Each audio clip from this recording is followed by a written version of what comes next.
Did you mute me? Or did...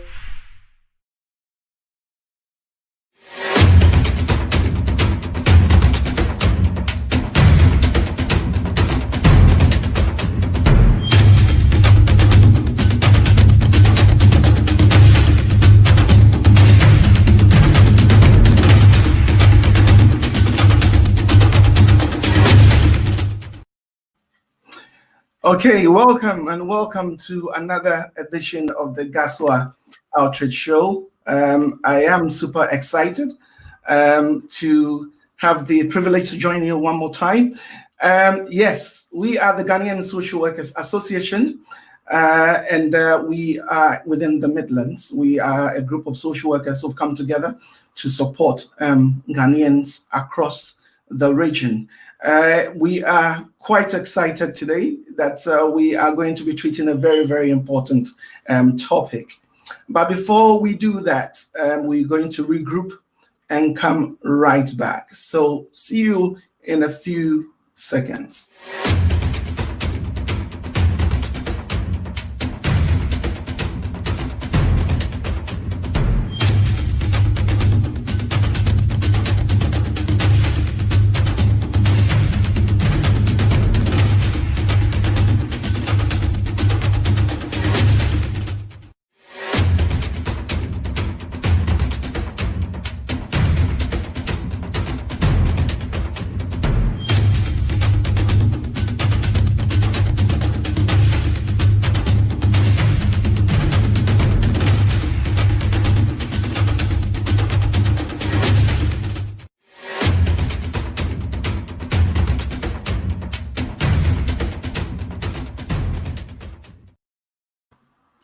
Okay, welcome back. And already we've got people already joining us across the various streams. And we are super excited that you've taken the trouble and the time to come and join us. Please, as we always say, when you come on, leave us a comment. And just as I was talking about, Madam Tina Latifa Jones, hello everyone, and hello to you too. Yes, and thank you, Anne. And she's led by example. So please, when you come on, leave us a comment and let us know that you can hear us loud and clear, because today's topic is interesting. It is important, and you are definitely going to benefit from joining today's discussion. Already, our patron, Ama Anani Ejay, we call her our mother. Already she's watching us. And already we also have Nana Amwakun, who's also watching, and Lorietta, who happens to be the twin sister of our vice chair, Laura, who's also watching us live. And she's also saying hello to us. Thank you very much, Lorietta, and hello to you too. So please do us the honors, share it across the various streams. Please make sure you don't keep it to yourself. Leave us a comment when you come on. Yes, thank you very much, Auntie Julie, who's also saying, hello, Auntie. I don't know which one is your Auntie. Yes, all right, but thank you very much. Yes, so that is one of our guests who's already commenting over there. So thank you very much for joining, and then please share it across the various streams. Share it, I can see people joining this conversation. Look, tonight we have a very interesting program. So before we do that, let me do a few housekeeping. As I said, subscribe to our channels so that every time we come on with a new program, you get instant notification. So when you go to Gaswa Outreach on Facebook, just like us so that you do that. And if you are watching from YouTube, please subscribe to our channels so that every time we come on live, you also get instant notification and you can come, oh my days. So people are joining us. All right. So we have Isha Johnson. Oh, good evening to you too. Good evening. And Isha is wonderful. She is always here supporting us and helping us in so many ways. Thank you very much, Isha. Ashley, thank you very much for joining. Good evening to you too. Mr. Dumenya, who happens to be our welfare lead and very knowledgeable. And you'll be seeing him commenting profusely today. Please, Mr. Dumenya, keep your comment short and sweet so that we can be able to share some on our screens. Yes. So thank you very much. So what are we looking today? What are we treating today? Today we are treating a very important topic. I don't know about you, but how many times have you found yourself in a situation, a very difficult situation, and you find yourself shouting? You find yourself losing control, losing your temper. You find yourself screaming and you end up feeling miserable. You feel like a very bad parent. Your children are feeling miserable. The whole household is feeling miserable. But there are certain times too where the situation is a bit dangerous, and you see that your child or somebody in your care is putting themselves at risk. How do you manage those situations? Managing children is not child's play. So today we've assembled experts, knowledgeable experts within our community who are very, well versed in this topic and going to help us with this discussion. We're looking at the issue of managing challenging behavior and difficult behaviors within children and young adults, and we want to learn something today. So please make sure that you invite your friends, you invite your family, you invite your neighbors, even invite your enemies to come and benefit from this topic, because it is a very, very important topic. So thank you very much. And I can see various people joining in. I can see my head of service, Claire, who is also tuning. Thank you very much. Jamila is tuned in. And Mondale Watson is also tuning and also watching with Helen Obin has also tuned in. A lot of people have tuned in. So thank you very much for tuning. Please keep the comments coming and please contribute to this wonderful discussion. So without much ado, I will be bringing on my guests so that we know them, and we'll go into details and introduce them, one after the other. We have, first of all, we have Dr. Prospera Tedham, who happens to be one of our patrons as well, and happens to be somebody who's been really, really supportive of our work. I'm not going to talk too much, and I will say that, Doctor, please, can you introduce yourself a little bit more to those who have not had the privilege of listening to you, even though you've been on this platform before, and also tell us some of the things you are doing in the community, and then tell us why this topic is so important to you. Okay, thank you very much, Kweku. Thank you very much for having me this evening. Thank you for all those who've logged on and, as you say, have taken time to come and talk and join us. And thank you, Julie, my co-panelist, who together with the team will be discussing this important topic. So my name is Prospera Tedham. I come from Ghana. I come from the Upper West region, for those who know Ghana. I'm married to the Upper East region. So for those who know, that's probably where the surnames come from. Mm-hmm. I qualified in 1996. I'm trying to show my age here, really, but I shouldn't. I qualified in 1996 as a social worker, and I rose through the ranks to deputy team manager before branching into academia. It has been about 14 years in academia so far, and I'm currently based in the United Arab Emirates University in the United Arab Emirates.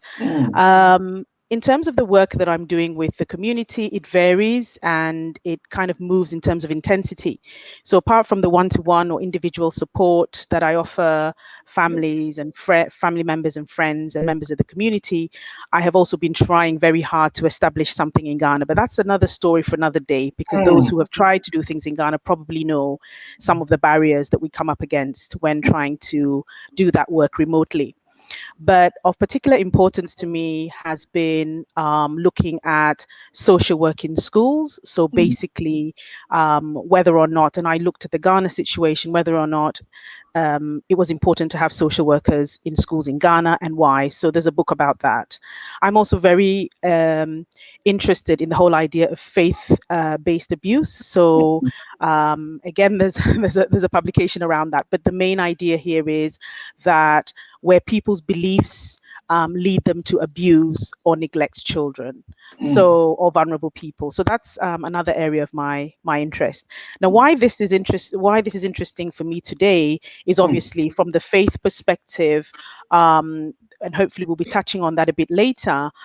From the faith perspective, when people find that they have children with challenging behavior, different forms of challenging behavior, the first step is not to go and talk to the teachers if they're in school, or not to go to the GP. The first step is usually to go seeking faith healing in terms of prayer and church. And whilst I'm not opposed to that at all, I feel that we can do something parallel to that. We can look for the real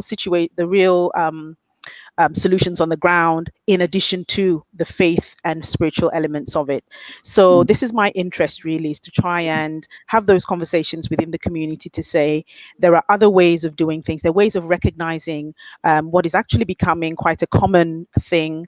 And one of the other things that we do in our communities, particularly mine, is we make excuses a lot for the children, rather than be upfront with people and say, we have found out this child has problem A or problem B. And so it stigmatizes that behavior even more, because what we're saying to others is we don't like this behavior. That's why we're trying to cover it up, or we're trying to make excuses for it. So I won't, much of this will come into the conversation today. I will pass you on back to Kweku, the host. Thank you. Thank you very much. Thank you very much for those warm introduction as well. Before we go on a little bit, let me also please acknowledge some of the comments and those who have joined us. Also, yes, we've got a number of people who have joined us since. Yes. Oh, hello, hi, Jerry. Thank you for joining. And also, good evening to you too, Nana Efriye Edupoku, and thank you for joining. Jemima, as always, thank you very much for joining. And then I will want to say that Rebecca is also joining, who's joined us. Good evening to you too, Rebecca. And we really appreciate that you've taken the time and the trouble to come. So without, and good evening to you too, Matara, for joining today's discussion. So without wasting much time, I'm going to also turn the baton on to the other guest, Madame Julie Turner. Hello, Madam. Hello, sir. Good evening to everybody. And first of all, thank you, sir, for inviting me to come along to this conversation today, particularly against the learned Dr. Prospero. I am very much privileged, and so very excited about the conversation we're about to have. Introducing myself, as he says, my name is Julie Turner. I am currently an operational manager within the youth offending team within Wolverhampton specifically. I've been a qualified social worker for 10 years, but I've been working in youth justice for 20 or so years, and actually with children and young people for more than 30 years. So, so I have a passion for this particular area. We're talking about children and young people, and a lot of experience in that area. So moving on to why I think this particular subject is so important is sincerely because I do have a passion for children and young people. And also alongside my secular work, I also do youth ministry and have done youth ministry within my church for a very long time. And so it is something that features in my paid profession and also the unpaid part of my life. So young people, children, young people, pretty much some of my whole life has been in terms of working with that group. My passion for them really comes from the fact that I had very good youth work as a young person, but also because I really feel they have, within children and young people, they have the capacity and the rich capacity to always to change, to transform. And I feel it very much part of my vocation to support them in transforming their lives. Anybody can make mistakes. Anybody can make wrong choices. Children and young people, I feel, have a unique opportunity to transform themselves and to be able to blossom and to fly and to really excel and reach their potential. So for me, this conversation is really particularly important because whilst I don't think there's ever been a time where it's been easy to raise children and young people, I would say one thing that is a key element of that is that it takes a village to do this. And so this is why this conversation is really important, that we collectively talk about how we can support our children and our young people in being the best version of themselves, and that we take responsibility, that we are there as a community to support each other, even though things around us might elevate self always being the predominant thing. But I'm really passionate about us as a community raising up and supporting our children, young people, and supporting those people as parents who try to raise them. So I think this conversation is highly important in this, even more so in this particular in this current season that we're in.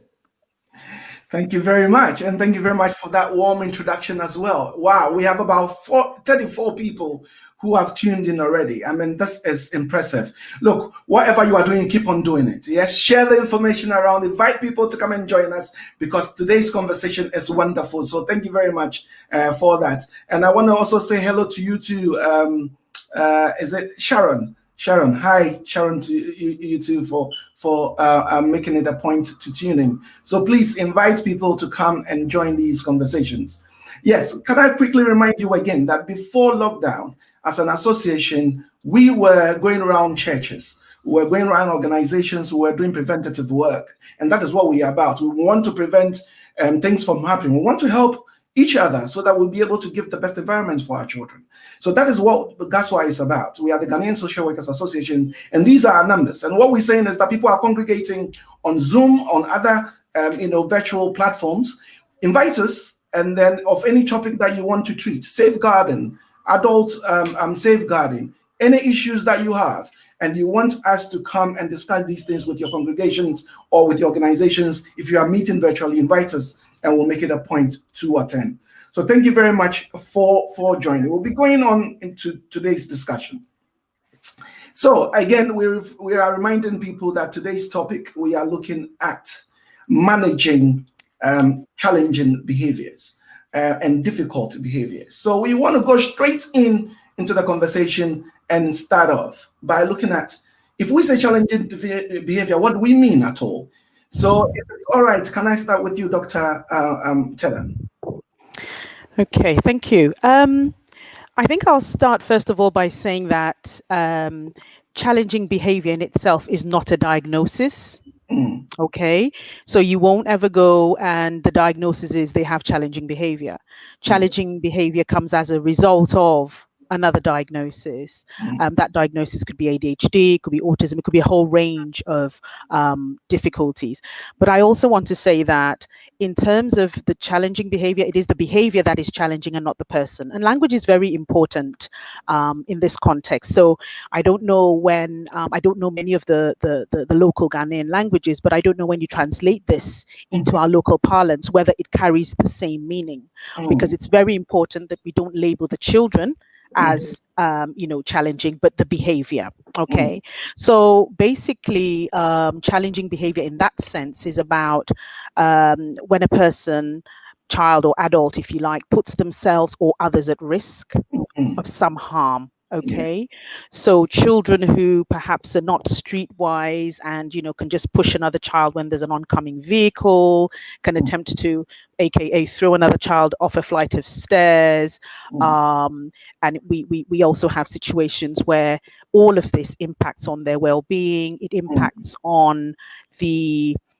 if you like, the family, not the family, as Julie has said, it impacts on the family and the wider community. It also, challenging behavior also impacts on just how many more carers you can have. So for example, if you have situations where children are displaying challenging behavior, people are less likely to offer to do child minding for you. Okay, people are less likely to offer to help. So when you think about it, I'm sure we'll get to that point during the discussion when we look at what can be done, because that is one of the biggest things. So it is about when people put themselves and others at risk, and there are many ways of defining or seeing what challenging behavior can do. It gets in the way of our everyday life. Okay, the child or children or adult or young young adult is with you 24/7 or is in your home, it gets in the way of doing things. Yeah. Things might get broken, things might get lost, refusal to do things. It can also result in a lot of anger, a lot of self-harm, tantrums, disruption. I mean, the list goes on, and I know Julie will be asked the same thing to carry on, but I want to just really emphasize that it's important to get the translation right if you're talking about it in our local languages, just so that it's about the behavior, not the person, and also to remind people that no doctor is diagnosing your child with challenging behavior. It is something, and the challenging behavior is as a result of whatever that might be. Okay. Something that is as a result of whatever the situation might be. I mean, nka ekrom kasa kakra na me twi na nyenti am fanchami. De bia make twi bia no bia be cho se me twi no me nko twi school na me konko police me twi me se me twi nya me ti asesa me akra boy me se mo am fanchami. Na de me feel say hu hia pa doctor e kan wan se me say ye ka say akwala bi esuban anodin anase suban bi a ha dwen kakra enya akwala no na enye na suban na oda edido na enye nti suban no efiri bibi na ede bae bibi na twetwen suban ne bae ebia na ntete a ode ma no anase bi a ebro bi a obro na anase bibi a ewo ne nchen a ha no a emma no edai sai suban ne din no na emma ne ha dwen pa.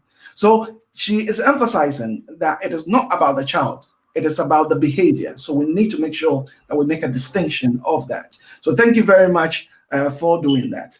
Let me bring Julie into the conversation. So Julie, have a stab at it. I mean, from your perspective, what do you think challenging behavior is? Yeah, so I would concur wholly with what Prospera has said, and to emphasize what she's saying is that it's about that young person, that child, placing them or others at risk. So that's what the behavior is doing. And also to go a little bit further in terms of what she was also alluding to, is that actually that behavior then impacts the quality of life for that child, young person, in the first instance, and also for the people around them. So it leads to a poorer quality of life, that behavior. And again, also what Prospera also mentioned is about the everyday thing. So it can impact, that behavior can impact their access, their ability to engage and join in everyday activities. And so that can be, she mentioned physical, it could be aggressive behavior, could be things around impulsive behavior, impulsivity, recklessness, or it could be just be about poor self-regulation, they're managing their emotions, or struggling to manage their emotions, or things that might evidence through low self-esteem, low confidence. So these are the types of examples of challenging behavior. But again, I would definitely endorse the not labeling the child, but identifying the behavior that's the challenge and not the actual child. Yeah, absolutely. Just let's delve into a little bit. I mean, sometimes it appears that what one may find challenging will be very different from the other. I mean, we may say that our children are excitable. I mean, let's talk about the Black children for a second. We are predominantly Black. How do we make a distinction between that? In what sense can some situations be seen as challenging to others when it's perfectly normal? I give a typical example that when we are talking and when I get my friends around, especially my university friends who are in this country, and we come around, my children will come, daddy, you are shouting, and I'm saying, no, guys, we are just excited. We're having a lively conversation. We are not shouting. So can it be misconstrued that way? Yeah, definitely. I think that's a very good example that you use in terms of cultural norms and misunderstandings, particularly if we're thinking about what we're talking about within the Midlands, social workers within the Midlands and parents within the Midlands and further afield. So you would have, if we're talking predominantly about Black children in this particular moment, there's cultural norms, ways of behavior, expressions of that will be culturally appropriate, that could be easily misunderstood. And you've given a very good example in terms of being loud. We can be These are generalized statements I'm making now, so not everybody. So I put that in there from now. Not everybody is like this within the Black diaspora, but what I'm saying is, if as a generalization, we're quite animated in our conversation. We are tactile people. We use our hands. We use a gesture. There's a physicalness, a physicality to our expression and the way that we communicate, which might be, depending on the viewer or the recipient of that communication, can sometimes, and it also depends. I say this before I make the comment. I say it also depends on their preconceived ideas of the person communicating, but it can be seen as quite intimidating or aggressive or overbearing, or it can have negative words ascribed to it when that person is just being themselves and not doing anything that is abnormal within their culture. And actually, I mean, it might not be the topic of this particular conversation, but I'll put this in there to say that I would say that many Black people perhaps withdraw, diminish themselves, reduce themselves in particular environments in order to make people feel safe and well and feel okay and relaxed. So we be less fabulous than we really are, or we be less brilliant, or we be less animated, or we be less whatever we think that might be ascribed negatively by the person who we're trying to communicate with. We reduce ourselves in order for others around us to feel okay and secure and safe. And so when children and young people don't have those, and they should not necessarily, I think when they don't have those habits that maybe us adults do because we've been culturalized to do that now. We know how to be in a room where we're the only one of that color in the room. Certainly I know that from my working experience. We know how to to behave and to perform almost, if we want to have a better word, in particular environments. But children, young people don't necessarily have those habits and those cultures. So they may be their full self, and that in itself might be misinterpreted. And then you have people ascribing behaviors and making assertions about intentions which aren't the case. And then it's a reciprocal thing. You get the backup of the young person because you're ascribing certain things, and then it's a back and forth thing, isn't it really? So you think they're being intimidating, you accuse them of being intimidating, they therefore begin to be intimidated because they've been frustrated by your description of them, and then there you have the negative interaction that can lead to significant consequences for the children and young people. Exactly. Thank you very much for delving down into this. And look, I want to encourage our viewers. And yes, we are about 40 already who are watching us live right now. Let's get into the conversations. In what situations do you think that, yes, a situation may seem perfectly normal to you, but then it's not normal to the people around us? What is it? Is it that we need to adjust? And or is it that people need to appreciate it a little bit more? Do we have to, as Julie is saying, that we have to dim our light a little bit for others to feel comfortable? Or is it that we also need to, fine-tune some of our behaviors as we move along? And let's get on into some of these root causes. And then I want Dr. Tedam to have a stab at this in terms of the reasons why our children would exhibit behaviors that other people will see to be challenging or actually challenging. Okay. Quick, I'm going to approach this by discussing challenging behavior separately from difficult behavior, only because I think some of the causes are quite different. Okay. So with challenging behavior, you're asking what the root causes are. I'm sure the health professionals and the doctors are better placed to explain some of that. But we also know from the profession that abuse as well, abuse and people are saying dietary related issues, genetic related issues, and health all contribute towards challenging behavior. Now, I guess you're not asking why some children get angry or display. You're just simply saying how is this, does this manifest? Yeah. But we also know that for a number of children, when they're bored, lack of what's the word? Lack of stimulation, lack of what to do next is right. It seems like probably a good idea if I've seen a box of matches.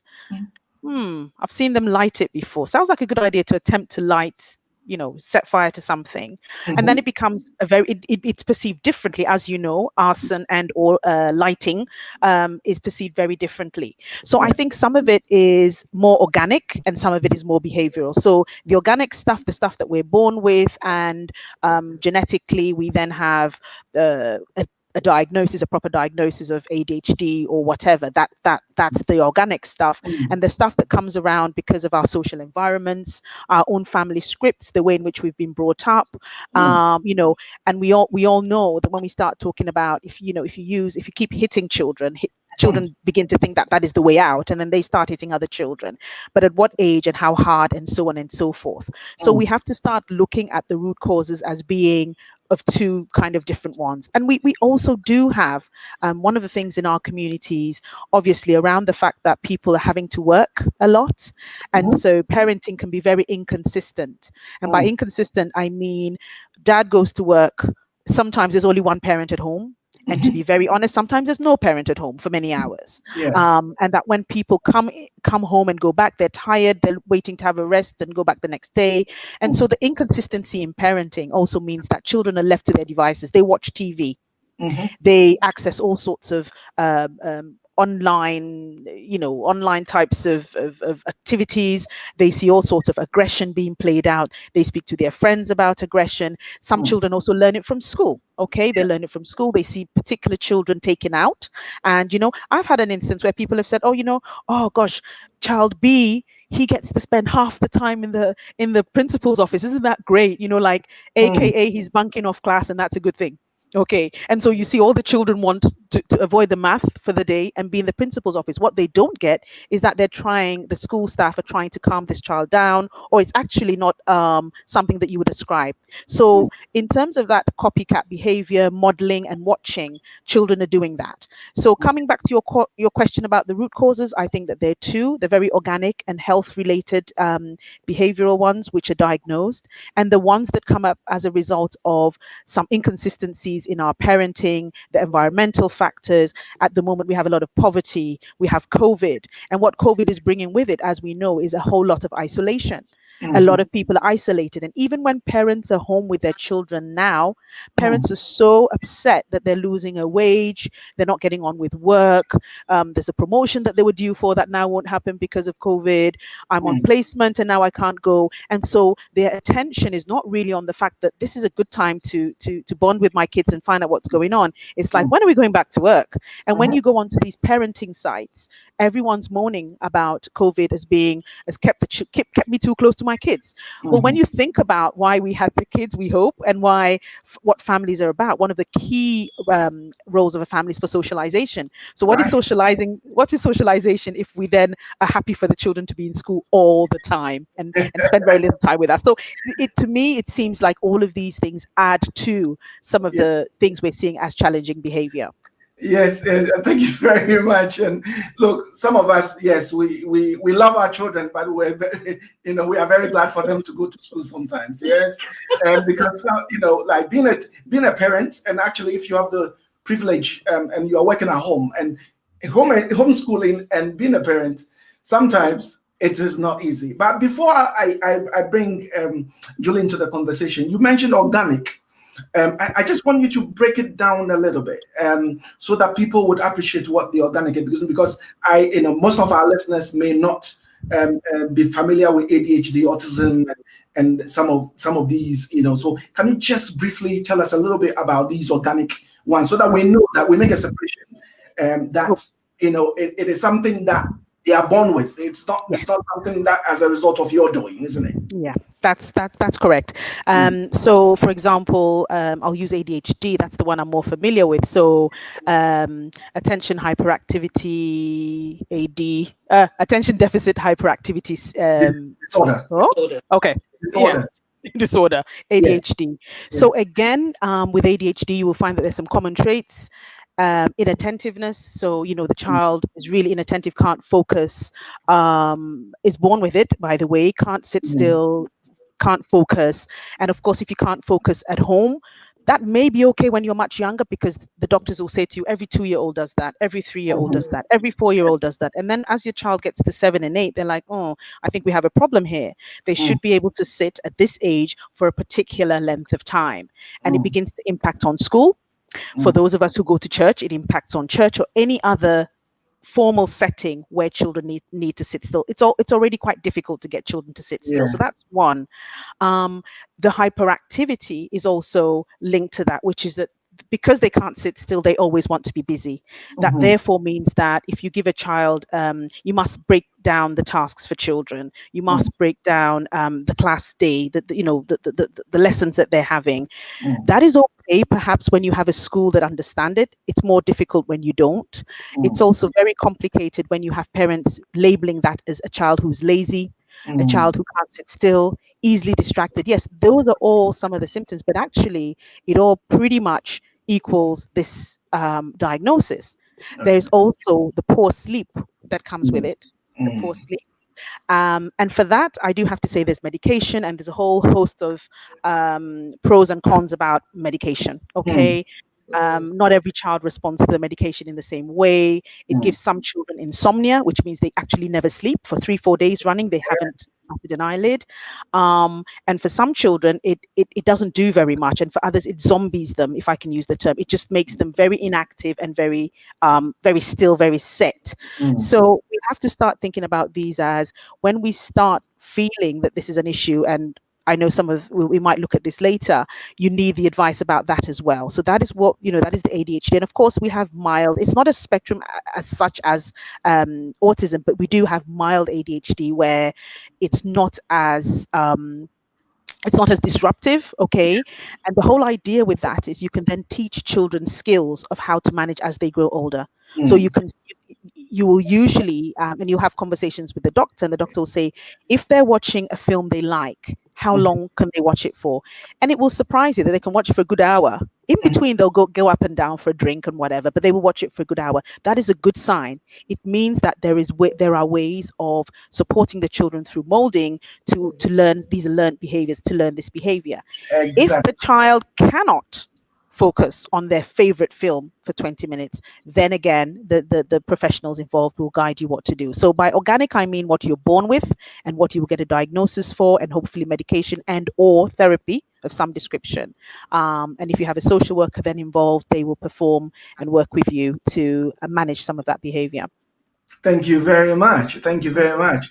And you're going to tough, you all can say, I just see you say, if you want no more, yembano esubano, and I say, Bibia, omo dead, and yet, sir, omope, and I say, Bibia, why?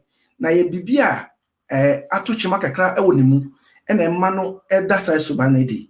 And yabo trek a crame and Cassio and or Colaboni and Nasana son edding. And I know Cassia be all and drew crown, we mark Colana drew credit, you are not Abama Acolano, or better, and that's all better to say a friend and say, no kind zombie, no kind, no, not in a modern match to say, we are here into no. Let me try and bring Julie into the conversation. And sorry, Julie, that we've kept you, quiet. No problem. So, from a different perspective, what are some of these reasons that you've, from your experience, noticed has been the reasons or the root causes of some of these challenging behaviors? Yeah, so I think I'll go from a wider perspective, than Doctor has discussed. So thinking more broadly, thinking even more at the very first level, for parents, for anybody, sometimes children and young people may simply be feeling something internally. So they may be feeling unwell, or they may be feeling pain, some discomfort that they're not being able to articulate and express, and that in its simplest form might be the reason, the root cause of their challenging behavior. So because they're not able to communicate for whatever reason, the pain or describe the discomfort they're feeling, then they may act out in other ways. They may do different things. They may withdraw or what have you in order, and that in itself might be described as challenging. Okay. You then also have the anomaly of puberty. For those of us who have children and have raised teenagers, um, this is a unique issue for every individual. Everyone has to go through it, boy and girl, and each individual child goes through it very, very differently. So you might go through, one child might go through it relatively smoothly without much ado. Just you might notice some changes in their physicality, but in terms of their emotional development and their mannerisms, they may well be able to manage it well. And another child in the same household might actually behave quite extraordinary, out of character, quite temperamental, be easily frustrated at the very slightest thing, and find themselves very emotional. And for the parent in the household, that can be extremely challenging, particularly if you're not even aware of what's going on. There are other conditions such as premenstrual PMDD, it's for sure, but it's a premenstrual depression syndrome, really, where young girls who are going through their menstrual cycle, who are going through puberty, can Okay. have not just the normal, not just the usual everyday issues with puberty and the changes in their emotions, but Wow. more extreme behaviors that would be ascribed to a more acute need in terms of that child or young person. So that in itself might be an issue. So that's going to present all sorts of challenging behaviors for parents, for the school, for whoever they're, Prospero mentioned church, but in church, wherever environment you're in, children, young people going through puberty have those issues. And so that's a particular challenge. Children also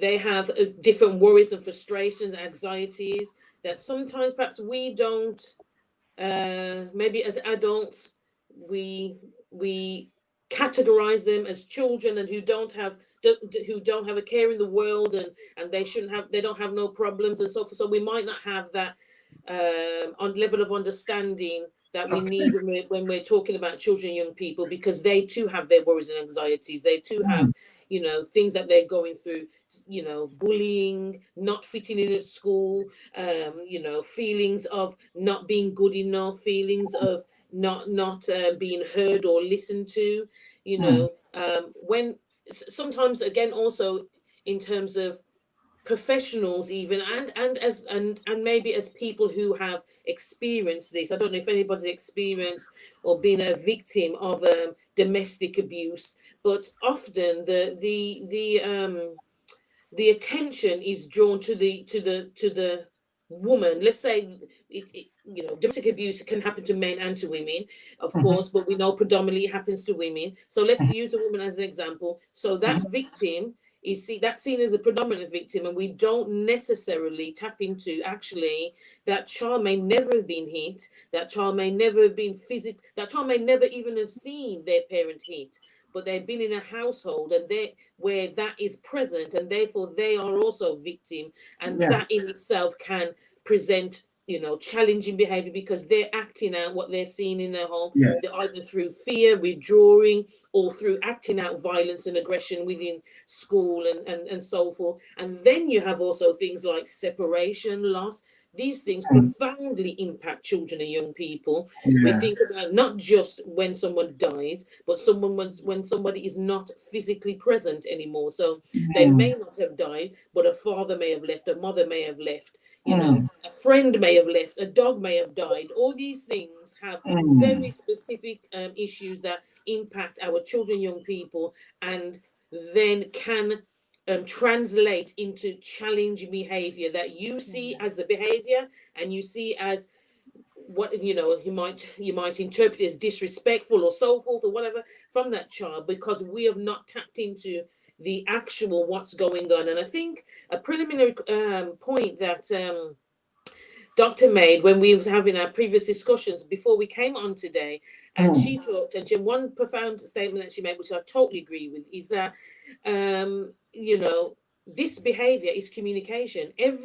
It's a child communicating is what they're doing. You know what I mean? And as frustrating as it is to us, the recipient of that behavior, as embarrassing as whatever it is to us, whatever emotion evokes into us, we still must remember that this is a form of communication that they're making, and therefore there's something that we need to understand from that. So the wider issues that there may be, that we need to perhaps ensure that we have quality conversations with our children and young people before we first start labeling behaviors, but talking to them who are experiencing and who are doing what we describe as challenging. What is their experience of it? What do they have to say? But what do they even understand it to be anything that should be of concern? And do they have any insight into it? If there's, of course, as the doctor was referring, there might be underlying stuff, ADHD, and there might be undiagnosed learning difficulties that have not been identified. This is particularly relevant for the Black community, I must say, because things are generally described as Black children in schools are generally described as all the negative adjectives you want to think about. This is what will be described to our children and our young people. Whereas they are actually struggling potentially with learning issues, emotional issues, behavioral issues, mental health issues within the home, but that they are not given that as a then that's not been identified, and therefore there could be unmet need, and what results is these children, young people, end up getting excluded from school is what happens. And then you get services like myself becoming involved, because there's a whole slippery slope and into youth justice right there. But yes, you could have this conversation quite for some time about what the underlying root causes are, because we haven't even touched about trauma, what that can even do, even to the brain development, even to the brain, what that can do for a child. Early childhood experiences of trauma can change the way the brain develops, so that when you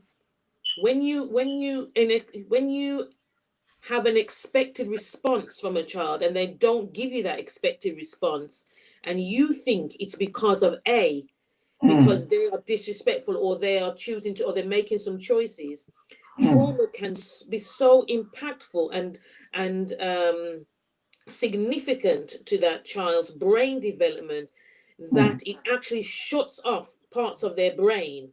Parts of their brain are underdeveloped, so the usual response that you would expect is not forthcoming from that child, because they do not have that current capacity to respond in the way that you would expect. And this is, it's a vast conversation. You would be here for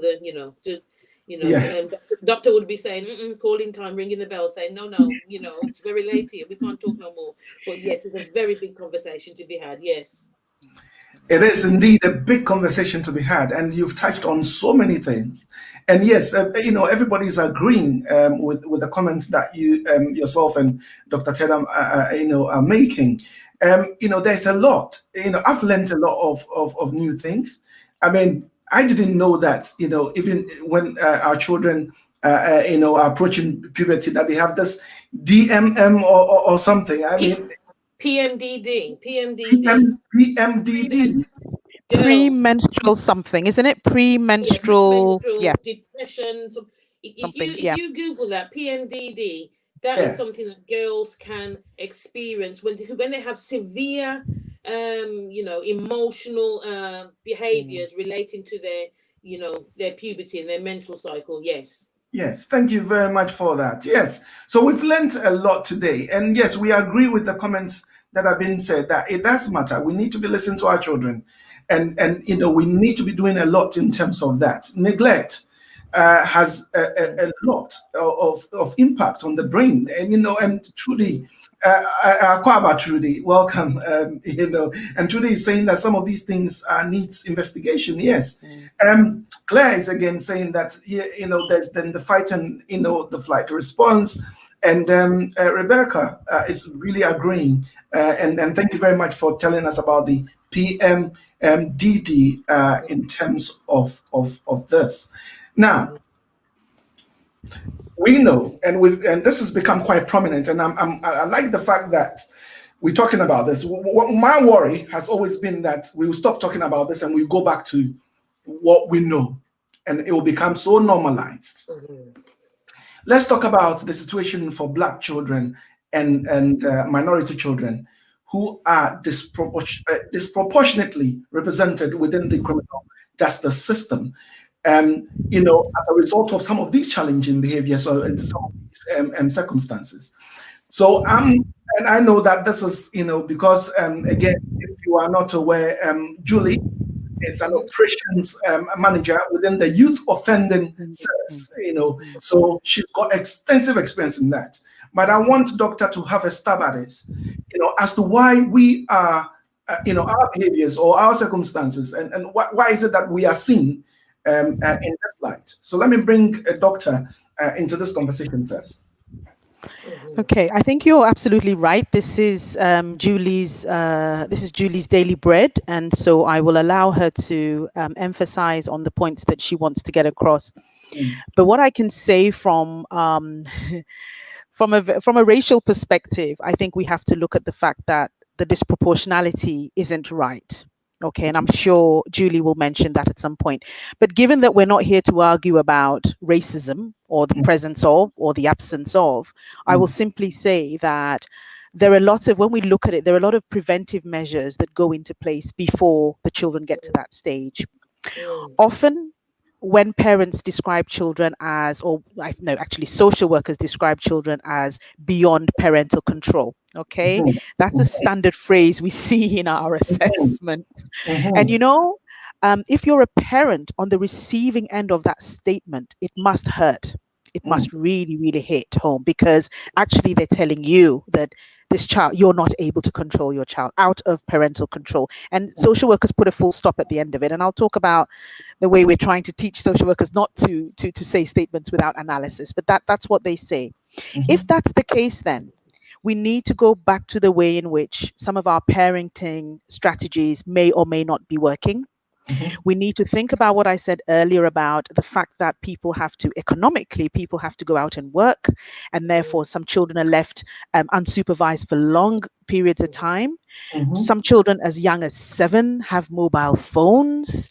I'm not knocking any parents. If you want to buy your child a mobile phone at 7, that's down to you. But I do think that we need to talk to them and have some deeper discussions about the purpose of that phone, when to use it, how to use it. And if it's about safety walking home from school, then when they get home, they're safe, right? Take the phone away. Okay. So we know that some of it's around the parenting, the communities.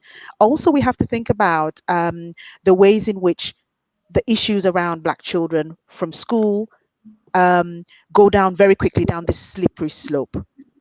Okay, so the teachers and the school staff, if they're predominantly white, they're less willing, less able to have these conversations. It's actually a very fast process, and you realize that before you can blink, there they are, being referred to the yacht worker, being referred to the yacht team. For children as well who start by getting missing from home. Not when I say get missing, I mean actually go out without telling parents where they are. Parents panic.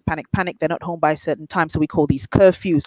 All those parenting strategies, when they're not working, it's okay to ring a social worker or some organization and say, I need some help with my teenager. I need some help with my preteen.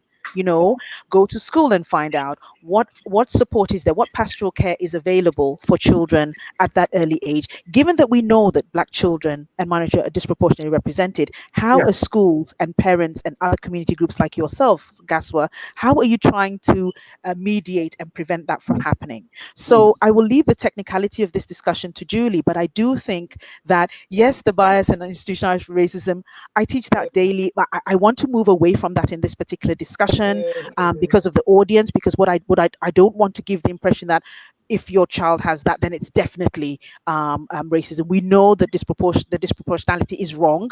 We know that there are instances, and high instances, we've seen it, of police being less caring of Black children, less willing to follow procedure with Black children, less willing to involve the parents with Black children, and the list goes on and on and on. And we are now in the era of Black Lives Matter, so it's absolutely appropriate to mention that. I'm simply saying, from our perspective as practitioners, when we notice this, or when we see this, we can use our community groups to try and give the information to parents. It is also about ensuring not just is the parent at home, because there's one thing that I worry. Sometimes you can be the same home with a child. You've not seen them for 8 hours. They could be up to anything. They're there, right? They're there. Yeah. So that's not being present, right? No. That's just being in the same house. So what they're doing in the room, on the phone, on the whatever, they nip out quickly, they nip back in. You're not sure where they went. They're back in 2 minutes. All of that. And we also need to think about the grooming and the gangs out there that are really waiting for these children. So I would start by saying that as something that is important. Also, that children have talked about poverty in Black communities as leading them to, this is obviously the child's perspective or young people, they're saying poverty has led them to steal, poverty has led them to commit this crime, to break into a car, to nick stuff from the local corner shop, and so on and so forth. I'm not saying that parents can get rich overnight, and I'm not suggesting that poverty is one of the biggest things, but young people in research have told us that. Why were you caught taking the stuff from the shop? Or my parents can't afford it.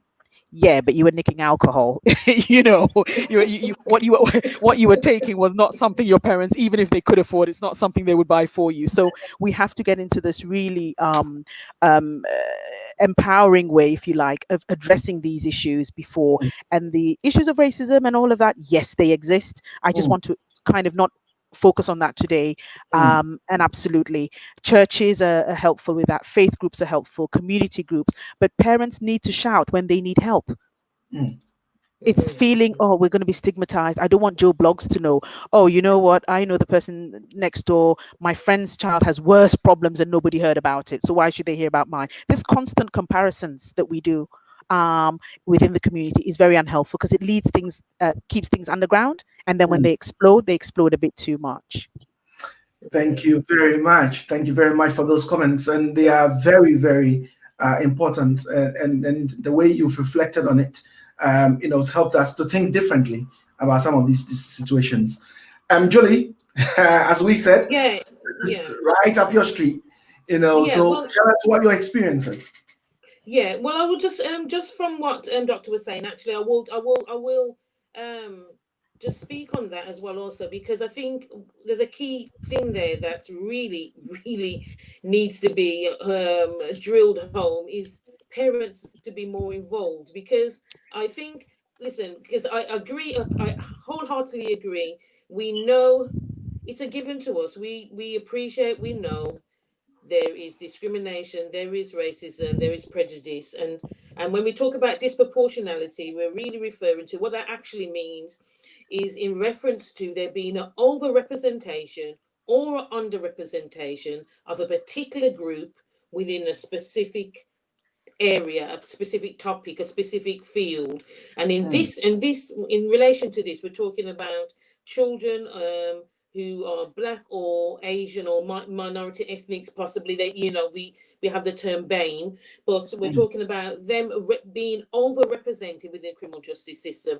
As Prosper as said already, we know that, and if anybody's read the Lamy review that was done 2017, about 3 years ago, and he very proficiently identified the disparities within the criminal justice system across the board, the whole criminal justice, talking adults and children, young people, and he specifically identified children and young people as a specific area of concern. There is disproportionality across the board, but he was particularly concerned about children, young people. So I would definitely co-sign what Prospero is saying in terms of parents' involvement is absolutely critical, because perhaps maybe as Black parents we're not.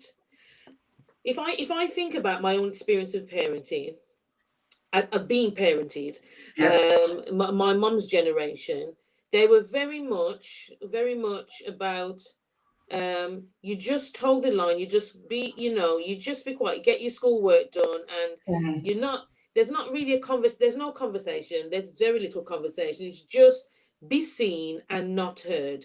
You mm, know, and that is what, was drilled into us, because there'd be adults around us, but you wouldn't hear us, mm. because we knew that we need to sit down quietly. And plus, if we got heard, then, you got sent to bed, and no one's trying to go to bed early. But these are the realities. So you want to sit down, you want to be around the adults, you want to hear what they're saying, you want to be involved. Okay, but this generation, they feel very empowered, free to express every single emotion that they have. Mm, They don't feel that they need to reserve anything for any.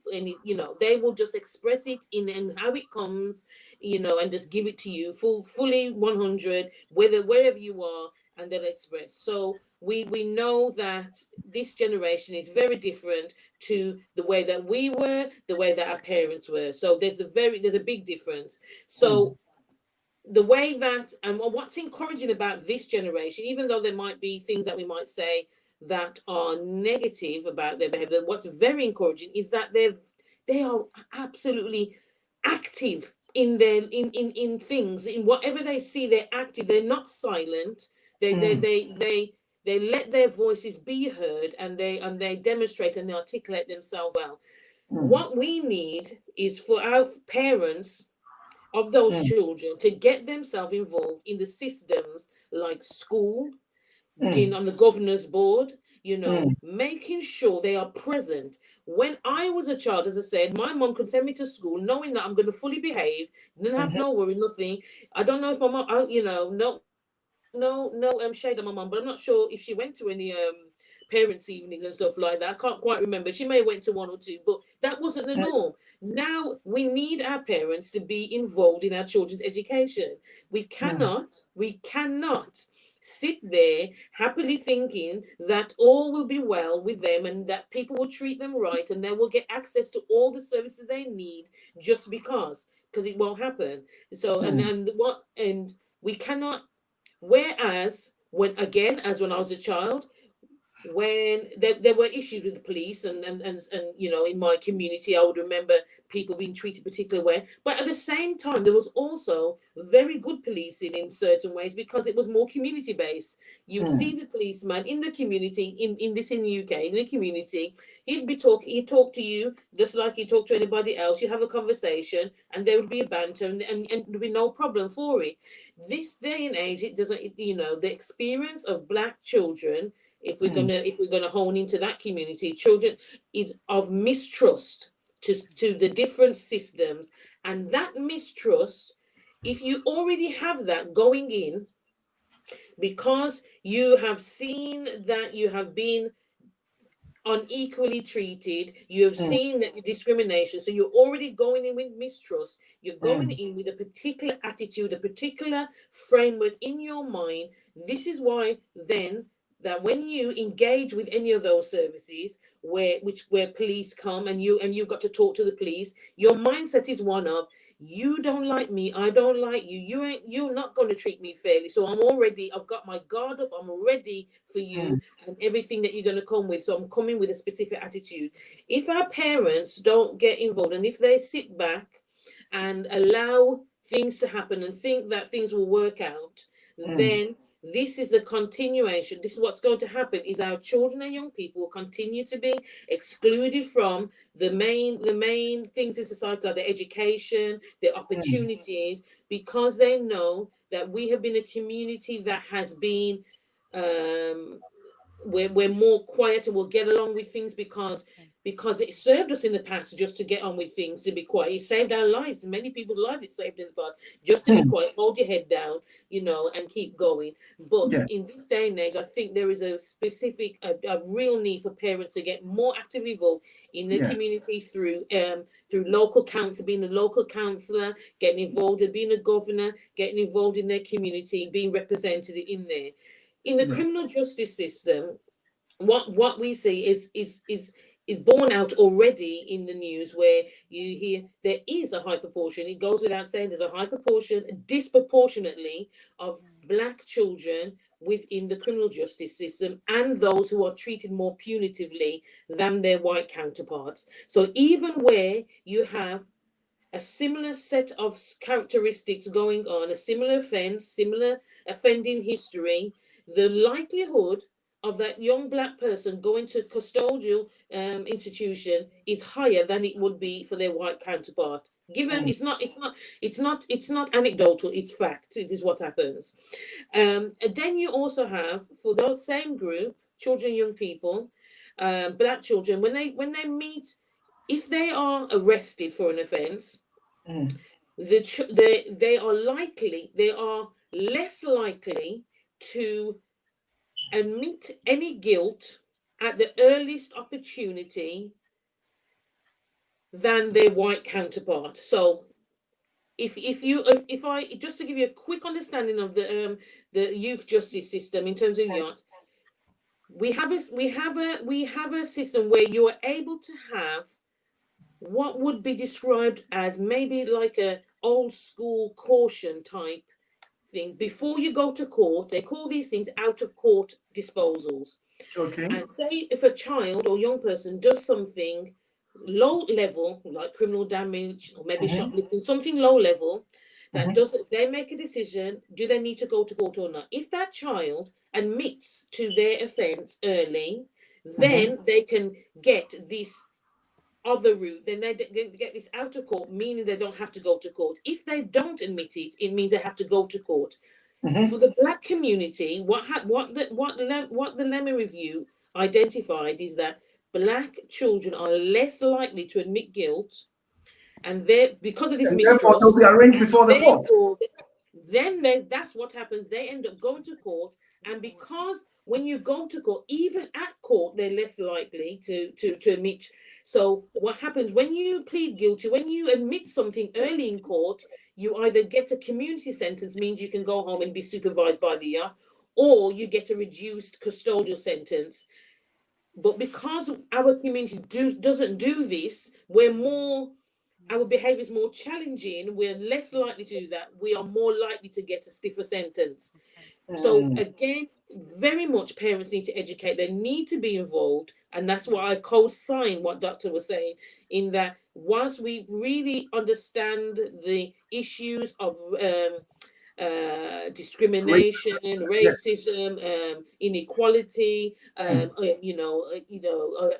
unconscious bias, even, that's a new buzzword that we've got, and there's training everywhere happening at this moment in time. We also need to be aware that unless we as a community, in terms of our parents, get more actively involved and understand and what's going on, and not just leave our children to be managed, as you say, it could be 8 hours at school, all day at school, and we not know what's going on, then we're leaving them to just any outcome, and then that's when they're likely to have adverse outcome, because we've not been actively involved. So yes, it's very, very important that we do get involved. The statistics are if I give you some stats for it, and this is not just a UK issue. Yeah, very quickly, because we've got a number of other things to look at. So just briefly, because you know what, Julie, we'll be inviting you back, because this is a complete topic on its own.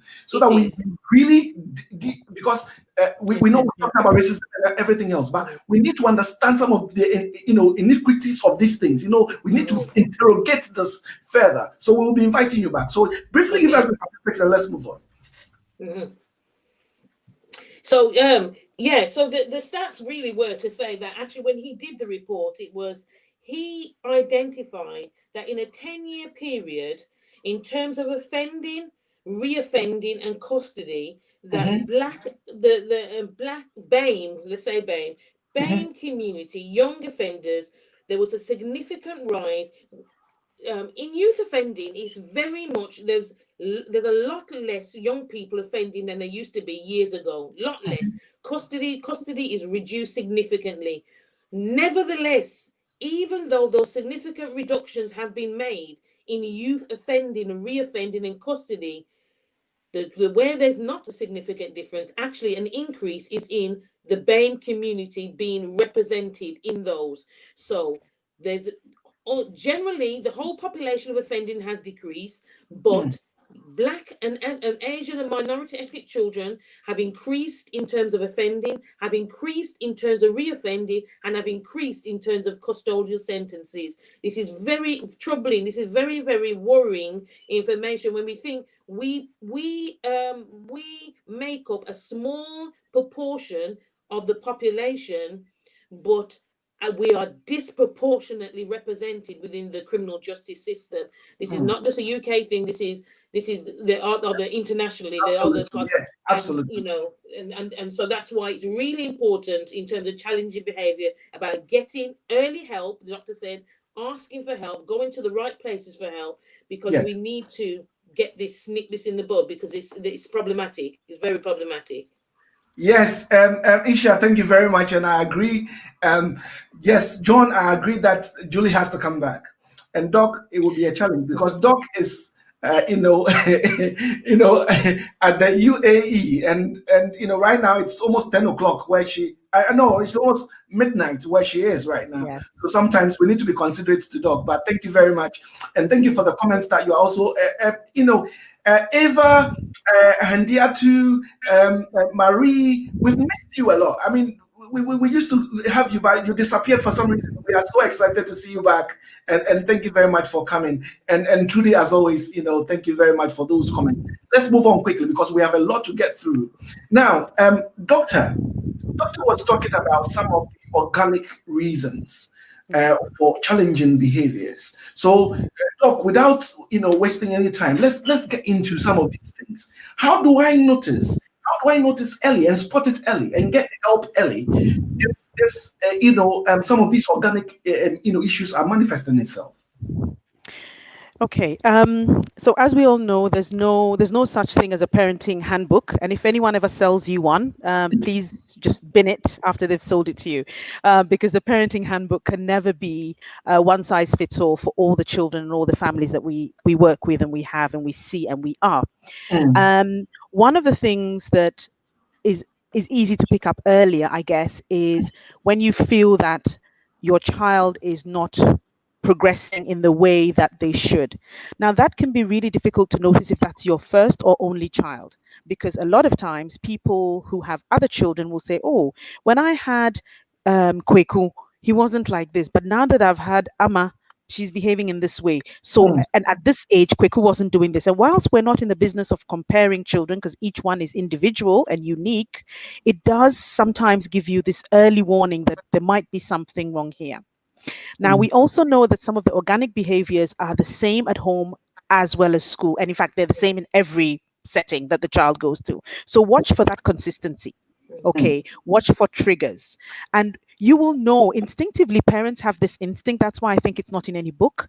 Parents mm, have this instinct that there's something wrong. The difficulty that we have is when you take that to a doctor, sometimes they tell you, "Oh, the child is too young. mm, They're only 4. All 4-year-olds do that. mm, Come back when the child is 7. School tells you, "Oh, we have 10 other children who behave just like yours." Okay, but these might be 10 other children who are unwell as well. But mm, sometimes we get fobbed off, for want of a better phrase, and so mm, we have to be steadfast and show that this is what we want to do. mm, Now, I'm going to differ slightly to the American system, where I'm not saying it's better or worse, but in America, you can pay to have your child assessed. And people will differ and disagree with whether they think this is okay. But if mm, you're really worried, you can have your child assessed for ADHD and things like that from as young as 5. You mm, might disagree. Okay, but that is one of the things that we need to look out for. So in terms of recognizing this and taking it forward, yes, somebody's talked about diet. Diet's on the list for what can you do to make it better, or what can you do? So once the doctor says to you, your child is only 5, come back when they're 8 for this assessment. In the meantime, we'll put them on some kind of not even school action, but we'll just let the school know and keep an eye on anything and document it and come back with a whole chronology. We can start watching the diet. We can ensure that sugar, Coca-Cola, Sprite, all the things that we absolutely love, The fizzy stuff.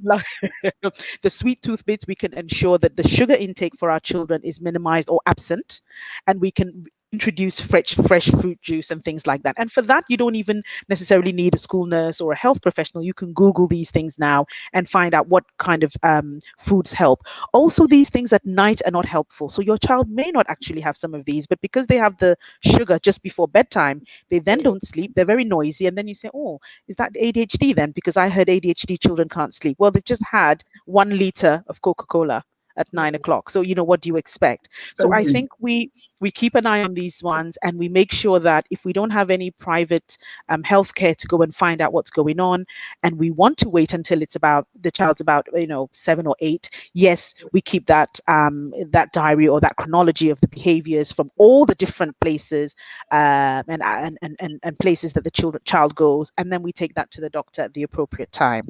Thank you very much. And you know what? Let's go straight on onto the other bits because we're running out of time. And you can touch on the early signs as well. So more importantly, what do you do when you spot some of these things? When after you've doctors helped us to be able to detect some of these things, that might be an organic reason that we need to treat early. What do you do about it? Okay, is that me or Julie? Yeah, And sorry, that's me. Okay, I'm sorry. Julie.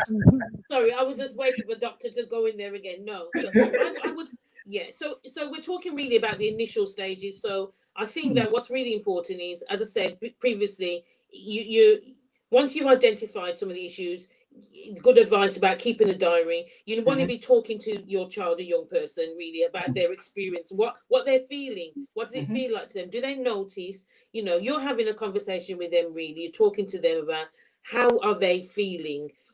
Do You're trying to tap into, actually, do they have any recognition of their behavior? Do they have any insight into it? And do they want, their willingness to engage in it? Because it really depends on the age of the child. Often if it's a young child, you can cajole them and convince them to do pretty much, to go along with whatever you say. But if you're talking a teenager and you want them to engage in some therapeutic intervention per se, say if that was what was necessary, they can say no. They can just refuse, because it's very much those types of interventions are voluntary. So you need to be talking to your child age appropriately. I would say, if you're thinking about, if you suspect, I would say consider who are their friendship circles, because I'm thinking more, if I think more broadly speaking, I'm looking at who are their friends with, is there, and also what friendships do the parents have within their circle of friendship that can give them some knowledge. Because we can't all be experts in everything. So if you've got a reliable friendship circle who may have expertise, knowledge in particular area, you may be sharing also an issue that you have with your child that they also have with their child. And until someone speaks up about it, nobody knows anything, because sometimes we're so consumed by embarrassment or what have you, particularly as Black people, that we don't talk about these things. So I think it's the early stages you want to be relying on your community to support you in making good decisions as to where to go next, and they may have that expertise in the area. So I think that in your early stage, again, I'm a person who values my church family very much, and so so I rely upon them for good advice, to go to. And there's a wealth of expertise in there. Whilst we did touch on faith-based abuse, that is a totally different subject, but in the general usual well-run not abusive church situation, you should be able to rely. again, as I said, it takes a village. So this is why I rely completely on church family and stuff for good advice and expertise. There's doctors in there. There's, because sometimes what happens is you might feel you might need some good advice before you go in hand, because what doctors do, if you well, we've all experienced doctors, whether medical or they often want to get you out the door before you're in the door, to tell you that you're imagining nothing's wrong, this blah blah blah. They dumb it right back down. So you want to get all your T's crossed and your I's dotted, so that you have the diary, you have the information, you've looked at some resources yourself, and you've gone there having spoken to your child. You go to the next step, so that you can then have that more in-depth conversation with the professional about what's going on. Okay. Yeah. Yeah. Thank you very much for that, and thank you guys for the wonderful suggestions that you are giving in terms of how to address some of these issues. And yes, cooked meals, yes, the fresh ones. Yes, screen time is really, really important. Screen time is really important. So all these things are there to. And thank you very much, Claire, in terms of those contributions with regards to, what we do in terms of therapists. And again, Doc, I'm going to ask you that you touch on that slightly, and then also, more importantly, how do we access support for our children? So as you look at briefly what you do when you suspect that there's an issue, how do you then access support? Okay. So before you access the support, I mean, when you access support, one of the things that they will tell you is, well, what have you done? What have you tried? And please don't go there and end up feeling inadequate because you say, well, nothing really. At the first instance, I've rushed to you because the doctor, as Julie has pointed out, wants to get you out of the door. So they will be asking you what you've tried. So please try something first. Try things like, for example, if it's a younger child and you are going somewhere for the first time, have the conversation with the child. It's a proper lecture. We're driving into London today. We are going to visit Uncle James. Uncle James lives there and there. There's 4 people in Uncle James's house. You might be able to walk to the park, just so that the child is prepared. You can do the same for if you're going for a walk or going to the shops or going anywhere. That is a new experience for the child. Okay, that's depending on the age of the child. What you're also doing then is once you get there, you are looking at the situation so that when you go to the doctors or whatever, you can say, I've tried this, and it seems not to be working, or it's improved, or it's not. But what you can do in terms of where you access the help, if the child is in school, then you've got easier channels. And I say easier because it can be difficult to get the appointment with the GP directly to go and start talking about this. But within the school context, you've got your school nurses, you've got sometimes you'll have like a behavior support worker, you may have a social worker, but you will have people, SENCO, special educational needs coordinators, and so on and so forth. So there are various channels.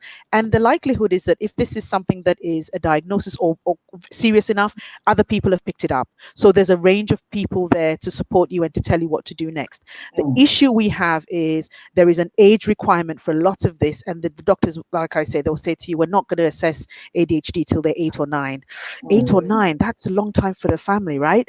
To be managing this behavior. So again, there might be a class issue here.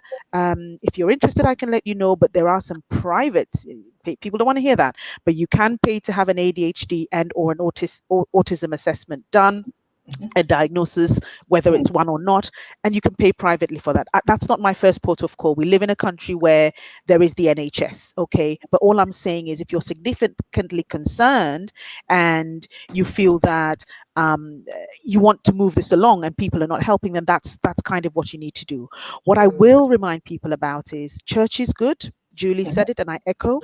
Church is good, church family is good, and within the church family you might have people with that with the background and the knowledge that can help you in a professional way. But can we make sure that when we're going for the prayer interventions and the casting out of the demons and all of that, that actually we wait until we've got some other kind of medical evidence-based stuff, and then back it with prayer. Okay, I think that's the way I'm going to support. So support is there. Unfortunately, it can take forever for that support to come. And like I say, some children are 10, 11, some are in secondary school before they get the assessment, which should have, which from foundation teachers could have told you. Yeah, so they're already 5 years late with the diagnosis or the intervention. So it has catching up to do. We also have to remember that in some of our Black communities, because of, for one reason or the other, we like going into large community, large weddings and outdoorings and things like that.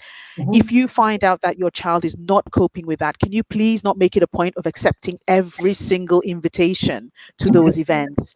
Because what you're doing is you're consistently trying this child to a point where you then become embarrassed, angry that they've gone here to show you up, but you know full well that that child is struggling in a large crowd, but yet you take every single wedding invite there is and you're in the front row, not even at the back, so that you can exit when there's a problem, in the front row. And so the disruption is embarrassing to the child, the disruption is embarrassing to you, but the child is merely expressing, they're just communicating.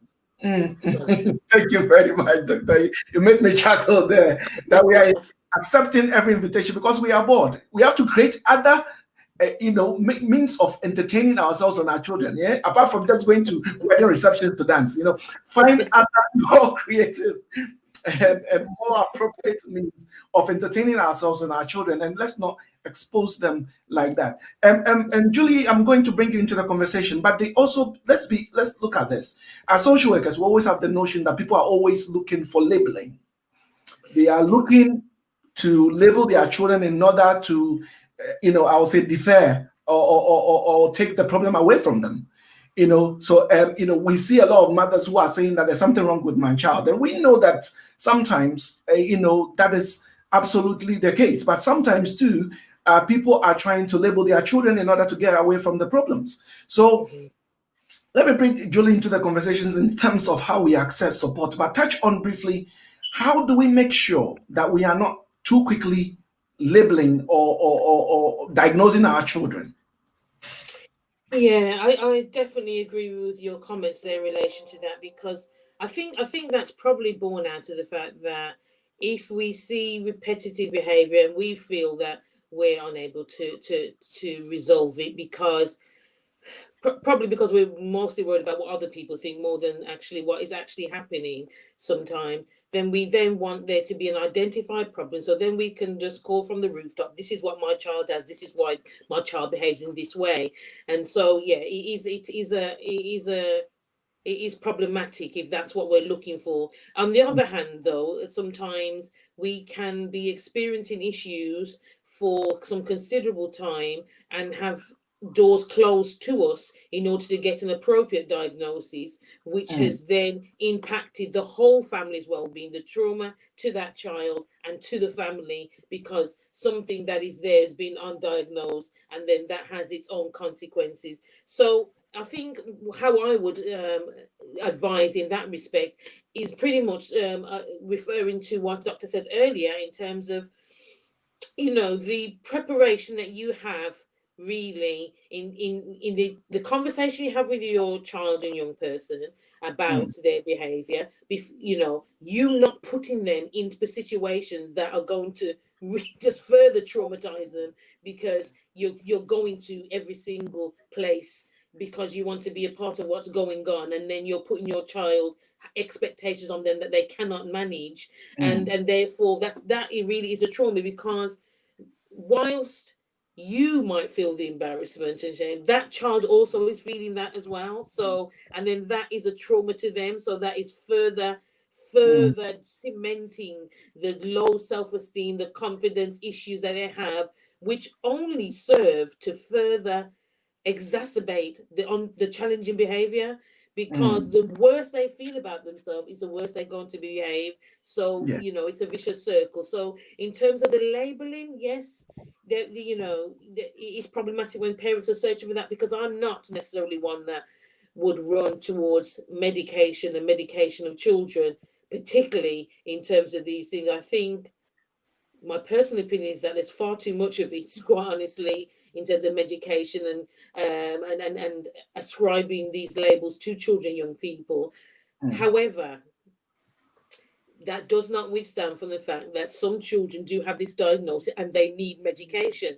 So you have to get the balance, and that is the point. The balance is important, that you have a thorough assessment of the whole environment. You involve, you ensure that it's not just your perception of what's happening. You involve school, you involve if church, if you involve your family. There's a holistic assessment that then corroborates any final diagnosis. The doctor is only listening to what you're saying. The therapist is only listening to what you're saying. So they can only go by what you're saying. If you're supported by a whole body of evidence over time, as Rebecca put, one of the things Rebecca put in the chat about the diary of behaviors, incidences, then you're able to support an actual diagnosis should there need to be one. But and until that happens, we should just continue with parenting our child the best way, and not, I just want to say this again also, because there's lots of single parents out there as well. There's a large number of single parents out there who are struggling with children, young people who have behaviors that they're finding hard to manage. You must, and I encourage people to ask for help. Again, that was mentioned earlier. Early asking for help. We as a Black community are very late in asking for help for things. Therefore, by the time it gets to where it needs to, where it gets to anybody helping us, the issues are so far gone that it takes forever and a day, and sometimes a little bit too late, in order to make any positive change. So we need to be asking for help early on. You will do that by simply your local authority. There's a wealth of resources in every local authority. They're always cutting back. It's a given. It's the climate that we're in. Every year, every other year, there'll be some level of readjusting finance budgets. You must.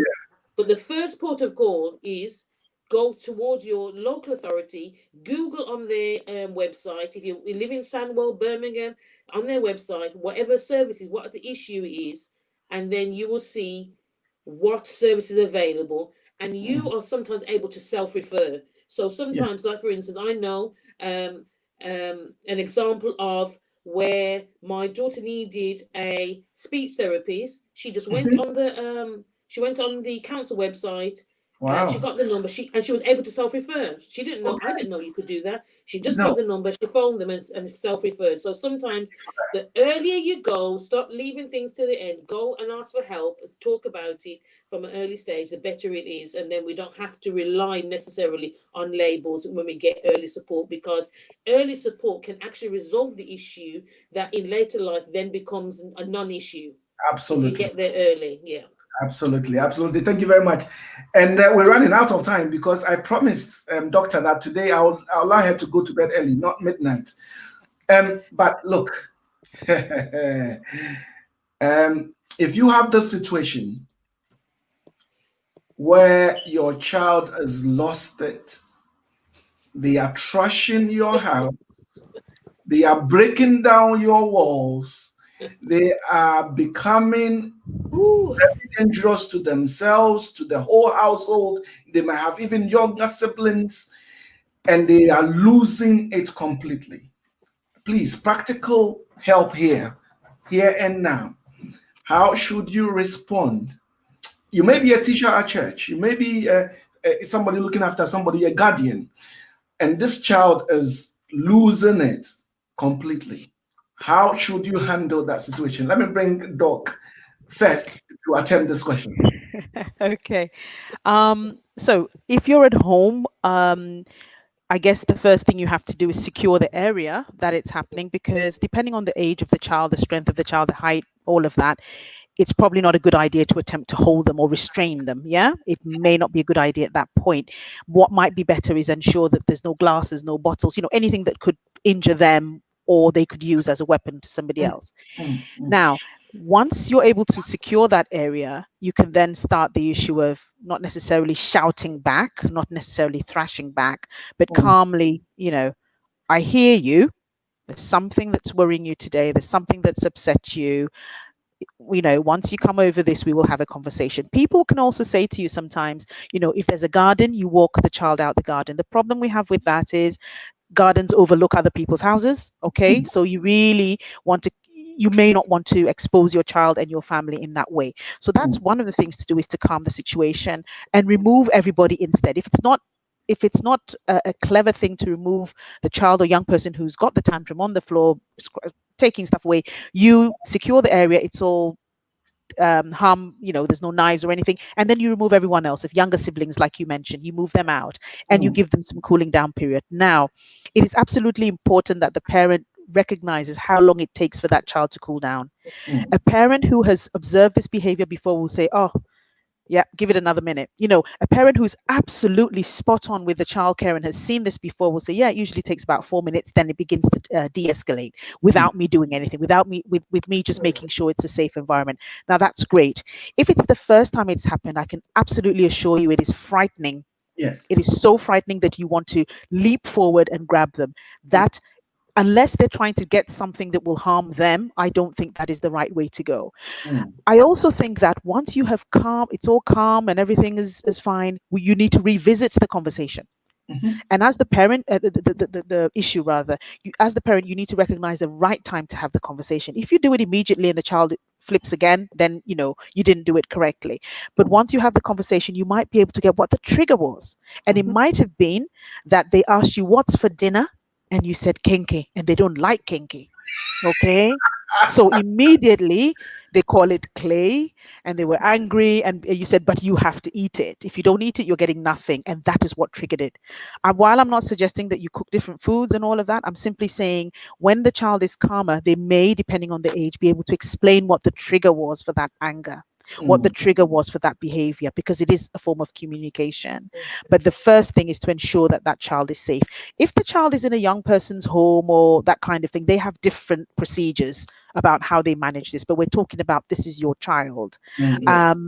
Now, like you're saying, if this is just a terrible twos tantrum, we know what to do with the terrible two tantrum. Usually you just walk away and leave them.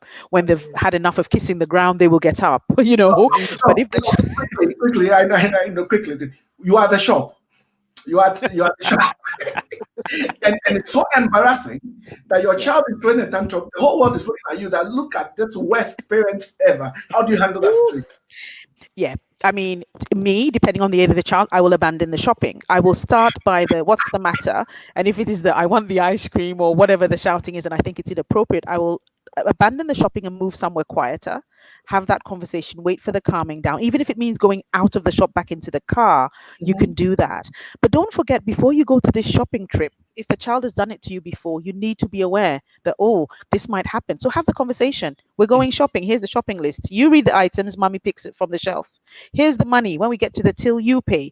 Involve the child so that they don't focus on being bored, so that they can misbehave, but they look forward to the end of that process. If it's the first time the child does it, I bet you want the ground to just open and take you in, because everyone is looking at you.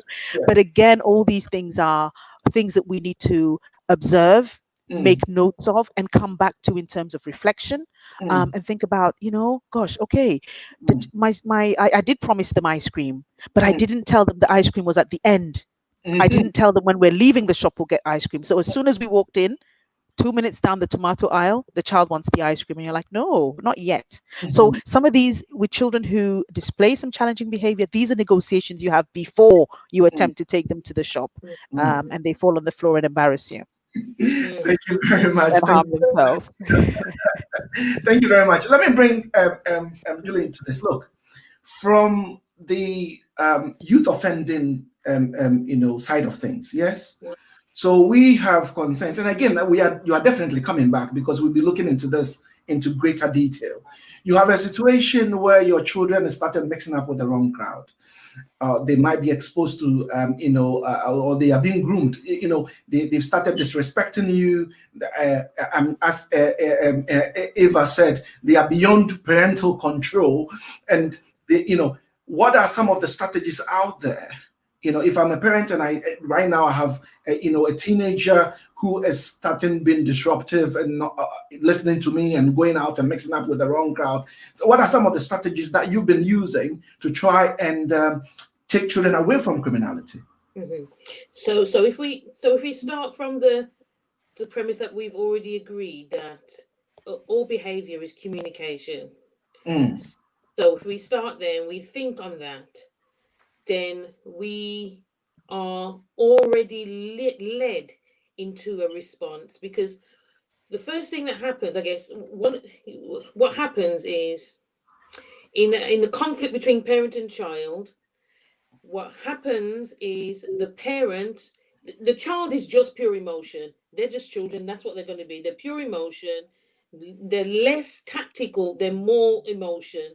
The parents themselves, though, they're emotion, but probably starting from anger first. Like, first of all, anger, disgust, upset, So what the parent needs to do, and what we encourage the parent to do, is to be fully aware of your own emotions in relation to this, because when you're dealing with something from an anger point, when you're angry, you're unlikely to deal with it effectively because you're dealing from that emotion. So the yacht does a lot of work in what we call restorative justice, restorative work. We use restorative approaches in dealing with children and families, and a lot of offending happens within the home. A lot of offending happens from child to parent, offending, abuse, or to siblings and so forth, or damage within the home. So we deal with that on a regular basis in terms of youth offending work. And so the awareness that individuals within that home need to have, that we try to help them do, is to have an awareness of what are you thinking and feeling at the time. We also try to develop understanding with both parties about how the impact of their behavior on each other. We try to get to the point where we have what is called, as I said, a restorative conference, where both parties, both the victim, the person who's the perpetrator, for want of a better word, and the victim, are in the same room, supported by ourselves, in order to have a conversation that is restorative in nature. Restorative means restoring. It's repairing the harm. That's what restorative is, repairing the harm caused. So therefore, the victim is able to ask questions, the perpetrator is able to respond, and often what we find is that there's assumption made on both parts that were incorrect. And once that conversation is had, it's not a miracle cure, but it's helpful in gaining better understanding within that home environment, or between the victim and the perpetrator, to enable you to progress in a more healthy way. If you Often what happens, sometimes victims of crimes, victim of behavior, they perceive in our own minds, if we're a victim, our imagination runs wild as to the whys, the wherefores. Why me? That you imagine that I was picked for a reason. You imagine that there was some fault on my part. You imagine all sorts of things.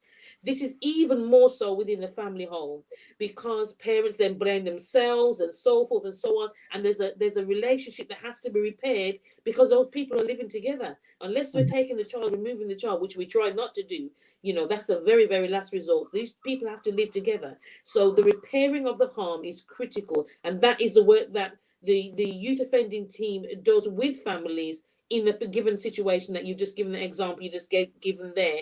We would be having those conversations to lead them to restorative conference, where harm is repaired, and there is a roadmap of how we move forward from there. Again, a good conversation, but for want of time, I'll leave it there. Thank you very much. Finally, and apologies that we've taken a bit of time. We've gone about 10 minutes overboard. Apologies to all our viewers. And yes, you've stayed with us. We currently have about 44 people watching us. live from the various streams. So you've stayed with us, and we thank you and we appreciate that. You'll be glad to know that we're going on to our final question before we wrap it up today. So again, this is a question that we repeat a lot in most of our shows. So in a few words, Dr. Tedam, please, in all this, ultimately what we want to do is to create an enabling environment for our children. How do we do that? How do we do that? Okay. So first of all, I think communication is something that has come up a lot today in all the contributions and even in the chat boxes from the viewers. Communication is key. Being able to manage the fact that your children, if you have more than one, are all different, and therefore the strategy that worked with one may not work with the other. One is not better or worse than the other, they're just different, and we want to maintain that language. So the enabling environment would be one in which there is an open communication. Children feel safe to talk to you. Not that by the time they've finished the word, you've actually walked away before they've completed the sentence because you're angry and they have picked that up. So it's creating an environment where children feel able to speak to you about these things. They feel able to take on board what you're saying from your perspective as the parent.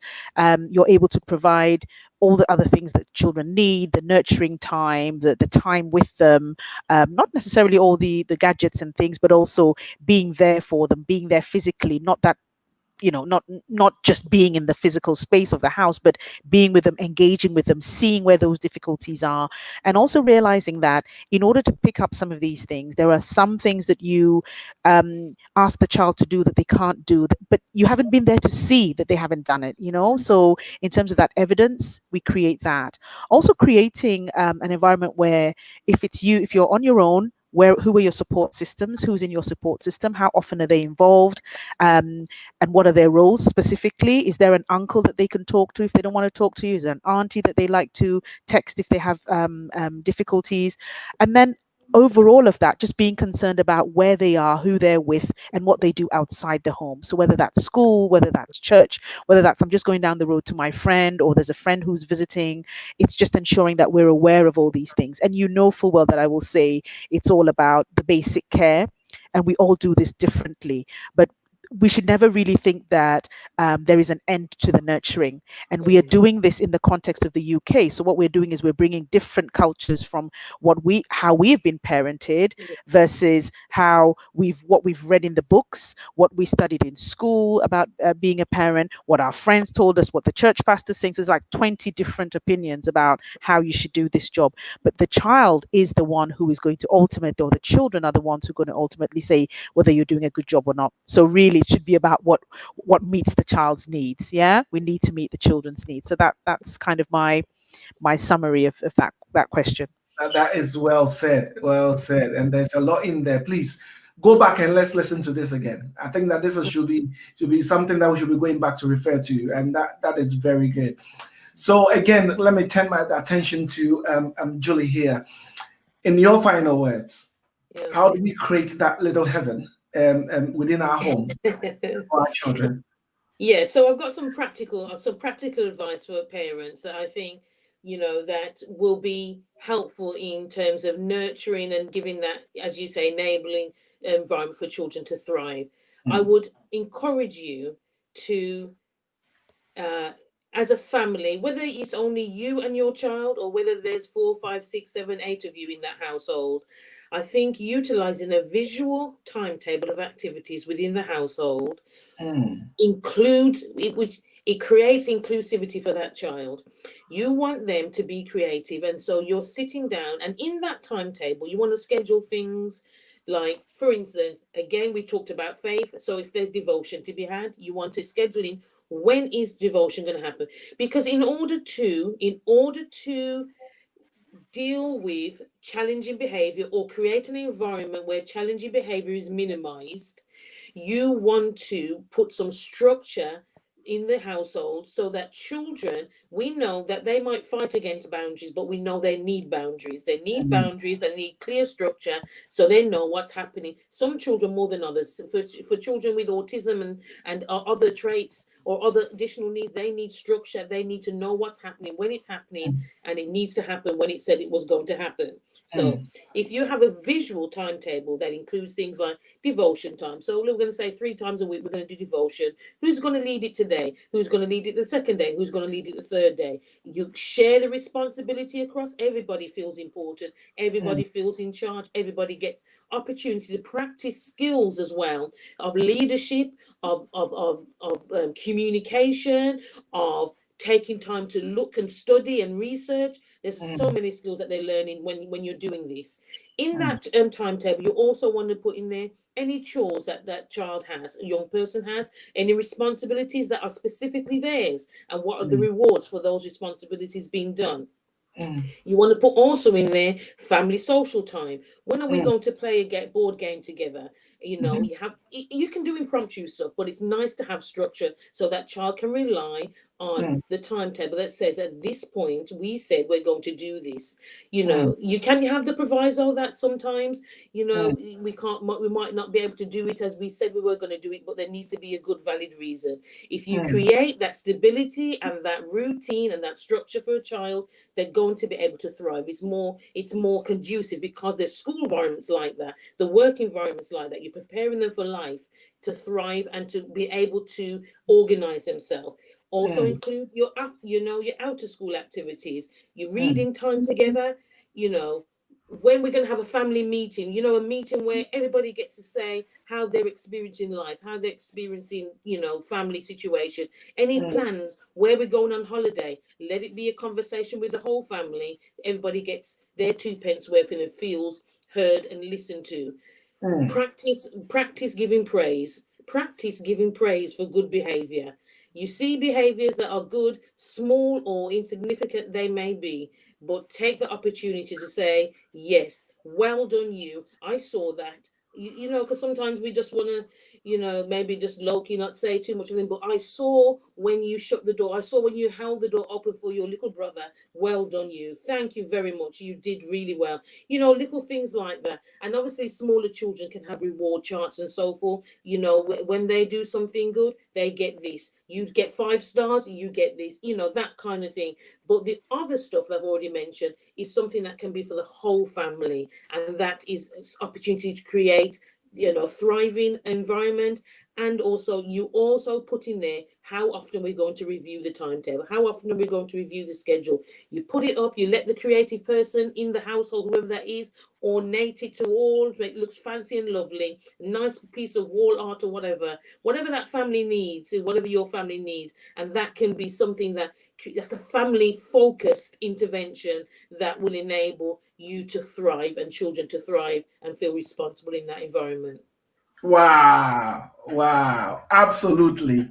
Thank you, guys. Please help me say special thanks to Dr. Bedham and Madam Julie Turner for their wonderful contributions and wonderful suggestions. Please, you know what? Let me tell you something. It is midnight. It is midnight at where Dr. Tedham is right now. So please, please, oh please, God. please, guys, you That's know okay. what? Say thank you to Dr. Tedham. Say thank you to Madam That's Julie. okay. You know that they have done marvelously well. I mean, every week, every other week, we do this you know, talks, and every other week we are so privileged to have such insight. You know, and this is called, you know, this is selfless things they are doing. They're sacrificing their time. You know, they are sacrificing their knowledge. You know, they are doing all these things for all of us. So please continue to say thank you to them.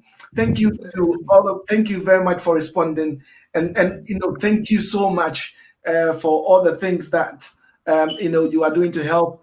And we are really, really privileged, you know, to have Doc and also Julie in the house. So we're gonna say goodbye to you now, and then we're going to you know, Doc, please. I know that it's going to get into the winter season soon, and the difference is going to be 4 hours. Yeah. But please, before maybe we launch into winter, maybe we'll try and squeeze one more time for us to come back. I know. So thank you so very much, and everybody's You're welcome. Thank you. Thank you very much. Thank you. Thank you. And I Thank you, believe everyone, for tuning in. yes, and I Thank you, believe everyone. Yes.